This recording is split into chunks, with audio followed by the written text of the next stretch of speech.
Hey, good morning, Pro Cutters. Back at the shower remodel. And I went ahead and cut a little extra out of the floor because the drain is going to be slid this way. And so the next step is going to be to build out a bench on this rear window wall. And I'm going to put you on time lapse to follow me through it. Please take a minute to subscribe. I really appreciate you guys watching my videos.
The next step is going to be to cover the top of the bench.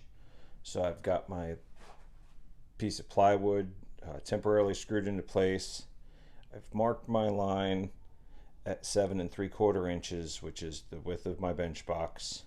And so now I'm going to rip it down with the circular saw and secure it to the top of the bench.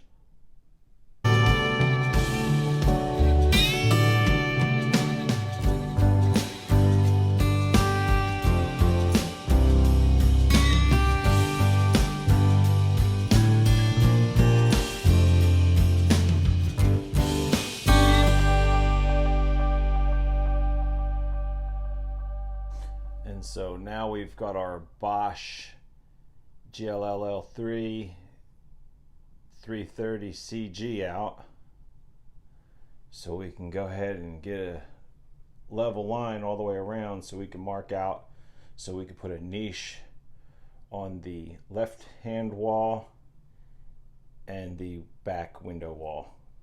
And so now that we've had our laser out, we marked the 5-foot mark all the way around, and then this opening is going to be 14 inches, and so I've gone up enough to allow for the width of a 2x4 for framing and the width of the rock board. So our actual opening minus the tile will be 14 inches. And on the back wall, that one's going to be 12 inches. So the measurements are slightly different, but we started with our same 5-foot mark, measured up 7.5 inches, and that's going to give us our 12-inch opening. You measure down as well. So the next thing we're going to do is get the Sawzall, and we're going to cut out this center stud here between our marks here and here. And then we're going to add framing across to frame out this niche.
Okay, so the first thing I did was pull those two temporary pieces of backer back off, and then I secured my shower control valve. It's got 2 screws holding it into place, and then from there I secured the shower head pipe and then ran my PEX down to down there. Now I'm going to hook my hot and cold supplies up and run them down into the crawl space. And so I've already put my connection on, and your cold line is going to be on the right and your hot line is going to be on the left. And now I have all the PEX hooked back up. I've got the hot running up into the shower controller, I have the cold run into the shower controller, and I have the cold teed in to run out to the outside hose bib. And now we can go ahead and ease the water back on.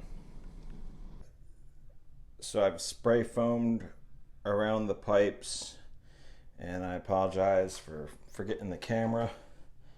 But I've got this first piece of Durarock going back on, and once we put the shower pan in, I'll spray foam this hole from the underside. That way we're all sealed off from the crawl space.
Now I'm rocking in the niches, and on the bottom I'm putting some screws in the back corner, and that way when I put the bottom in, it has a slight angle, so any water that gets in there will run out.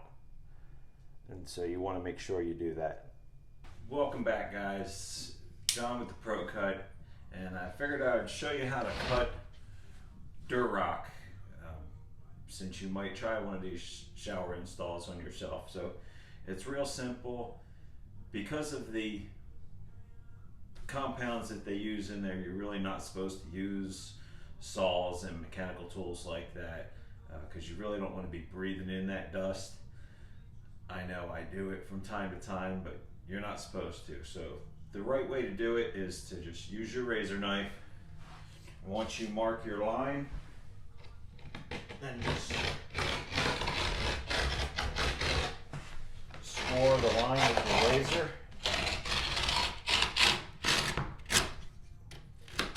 And I usually go over it twice.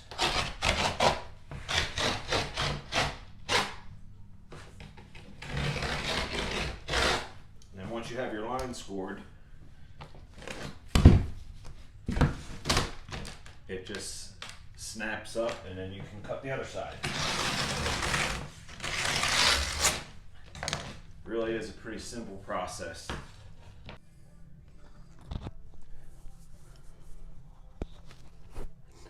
Okay, so for the windowsill, just like the niches, you want to make sure that you're putting this in there on an angle, so any water that gets in there is going to come off.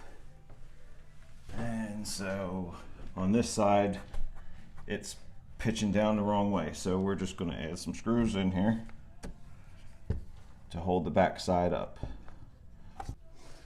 And you're going to want to check that angle with a level just to make sure that you've got plenty of pitch, but not too much.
Waterproof this new shower stall over here.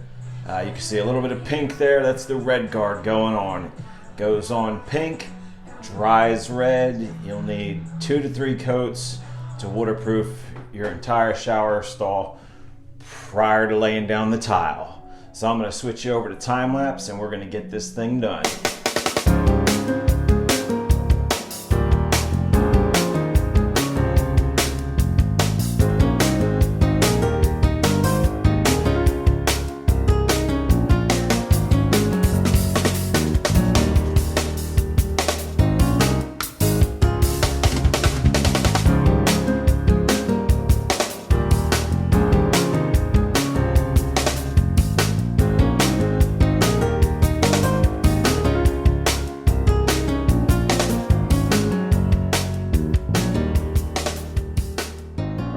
Sorry, I forgot to put the camera on, but I had to cut a little bit of the Durock out on that side because this opening was not square per the original home builders.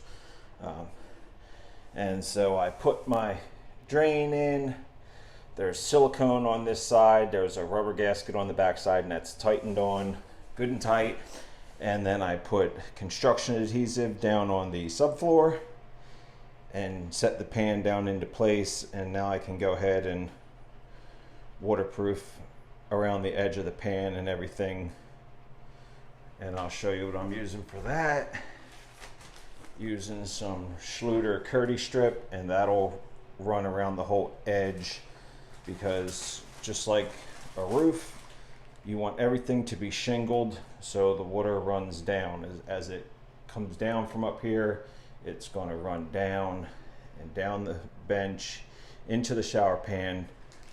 And you can see as of right now, the shower pan is on the outside of this. So this tape will go onto there like that, and that'll give the shingle effect so all the water can go down and down the drain where it belongs.